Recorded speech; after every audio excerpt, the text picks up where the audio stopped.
അല്ല, ഞങ്ങൾ സാധാരണഗതിയിൽ പാർട്ടിയുടെ പ്രസിഡൻ്റാണല്ലോ തങ്ങൾ. അപ്പോൾ പല ഘട്ടങ്ങളിൽ യൂത്ത് ലീഗിൻ്റെ അഭിപ്രായങ്ങൾ തങ്ങളുമായി പങ്കുവെക്കാറുണ്ട്.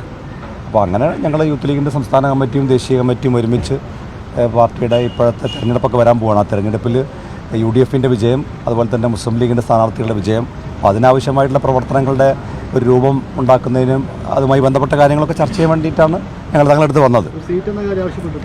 അങ്ങനെ സീറ്റ് അങ്ങനെ ആവശ്യപ്പെടുക എന്നുള്ളൊരു പതിവൊന്നും ഞങ്ങളെ സംബന്ധിച്ചിടത്തോളം ഇല്ല. സ്വാഭാവികമായും സ്ഥാനാർത്ഥി ചർച്ചകളൊക്കെ വരുമ്പോൾ ഞങ്ങളുടേതായ അഭിപ്രായം പറയും. അത് യൂത്ത് ലീഗിൻ്റെ സംസ്ഥാന കമ്മിറ്റിയും ദേശീയ കമ്മിറ്റിയും ഒറ്റക്കെട്ടായി ചില അഭിപ്രായങ്ങൾ സ്വാഭാവികമായും പങ്കുവെക്കുമല്ലോ, അത് പങ്കുവെച്ചു എന്ന് മാത്രം. അല്ല, അങ്ങനെയൊന്നും പിന്നെ അതിപ്പോൾ ഞങ്ങളല്ലല്ലോ പറയേണ്ടത്. പ്രാതിനിധ്യം ഉറപ്പുവരുത്തുക അല്ലെങ്കിൽ യൂത്ത് ലീഗിന് സീറ്റ് ആവശ്യപ്പെടുക അങ്ങനെയൊന്നുമില്ല. ചർച്ചകൾ വരുമ്പോൾ സ്വാഭാവികമായും യൂത്ത് ലീഗിൻ്റെ അഭിപ്രായം, യൂത്ത് ലീഗിൻ്റെ സംസ്ഥാന കമ്മിറ്റിയും ദേശീയ കമ്മിറ്റിയൊക്കെ അഭിപ്രായങ്ങൾ പങ്കുവെക്കും. ആ അഭിപ്രായങ്ങൾ ഞങ്ങൾ പങ്കുവെച്ചു എന്ന് മാത്രം.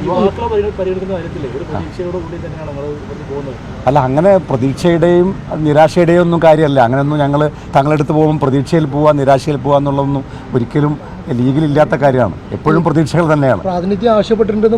ഞങ്ങളുടെ പ്രതീക്ഷ എന്ന് പറയുന്നത് UDFന് മികച്ച വിജയം ഉണ്ടാക്കുന്നതിലാണ് ഞങ്ങളുടെ പ്രതീക്ഷ. ആ പ്രതീക്ഷയ്ക്ക് വേണ്ടിയുള്ള പ്രവർത്തനങ്ങൾക്കാണ് ഞങ്ങൾ എപ്പോഴും മുൻഗണന കൊടുക്കാറുള്ളത്.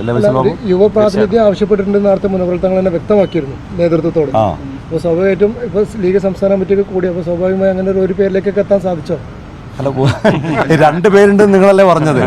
ഞങ്ങൾക്ക് അങ്ങനെ 2-3 പേരുണ്ട് ഞങ്ങളാരും പറഞ്ഞിട്ടില്ലല്ലോ. ഞങ്ങളതുകൊണ്ട് ഞങ്ങൾ ഇപ്പോൾ നിങ്ങൾ പറഞ്ഞ ദേശീയ കമ്മിറ്റിക്ക് ഒരു അഭിപ്രായം, സംസ്ഥാന കമ്മിറ്റിക്ക് ഒരു പേര്, ഞങ്ങൾ ഒറ്റ അഭിപ്രായമായിട്ടാണ് ഇപ്പോൾ ഞങ്ങൾ ലീഡർഷിപ്പിനെ കാണുന്നത്. അങ്ങനെ വ്യത്യസ്തമായ ഒരു അഭിപ്രായമില്ല. അത് ചർച്ചയിലൂടെ വരും. അത് എല്ലാവരുടെയും അഭിപ്രായങ്ങൾ കേൾക്കുമല്ലോ. പാർട്ടി ഇപ്പോൾ യൂത്ത് ലീഗിൻ്റെ അഭിപ്രായം മാത്രമല്ലല്ലോ കേൾക്കുക. അത് എല്ലാ ഘടകങ്ങളുമായും പാർട്ടി നേതൃത്വം ചർച്ച ചെയ്യും, എന്നിട്ടൊരു തീരുമാനം എടുക്കും. ഈ രാജ്യസഭ സീറ്റ് നമുക്ക് ലഭിക്കുന്നു കരുതുന്നുണ്ടോ? ലീഗിന് ലഭിക്കുന്നു കരുതുന്നുണ്ടോ? രാജ്യസഭ സീറ്റ് ലീഗിന് ലഭിക്കുന്നു കരുതുന്നുണ്ടോ? അത് ലീഗ് ലീഡർഷിപ്പ് അല്ലേ പറയേണ്ടത്.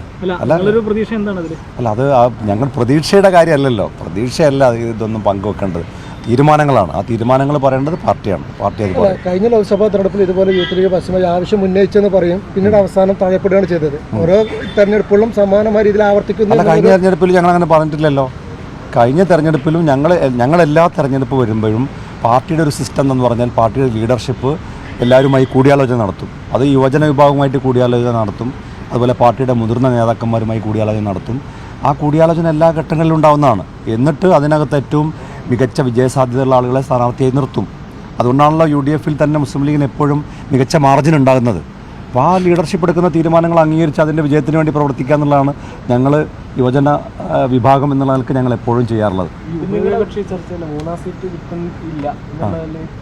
അല്ല, അത് പാർട്ടി നാളെയല്ലേ തീരുമാനിക്കുള്ളൂ. പാർട്ടിയുടെ മുമ്പാകെ ഞങ്ങൾ മനസ്സിലാക്കുന്നത് UDFനകത്തെ ഉഭയകക്ഷി ചർച്ചയിലൂടെ മുസ്ലിം ലീഗ് നേതൃത്വത്തിൻ്റെ മുമ്പാകെ ചില കാര്യങ്ങൾ കോൺഗ്രസ് നേതൃത്വം വെച്ചിട്ടുണ്ട്. അത് നാളത്തെ ഒരു ചർച്ചയിലൂടെയാണ് ഒരു ഫൈനൽ തീരുമാനമാവുക. ലീഗിനൊരു തലമുറ മാറ്റം എന്നുള്ളത് ഉണ്ടാവുമോ? അല്ല, കാലാനുസൃതമായ പല മാറ്റങ്ങളും ഇപ്പോൾ ലീഗിനകത്ത് നിങ്ങളും കാണുന്നുണ്ടല്ലോ. കഴിഞ്ഞ പഞ്ചായത്ത് തെരഞ്ഞെടുപ്പിലൊക്കെ വലിയ മാറ്റം ഉണ്ടായിട്ടില്ലേ? നിയമസഭാ തെരഞ്ഞെടുപ്പിലും മാറ്റം ഉണ്ടായി.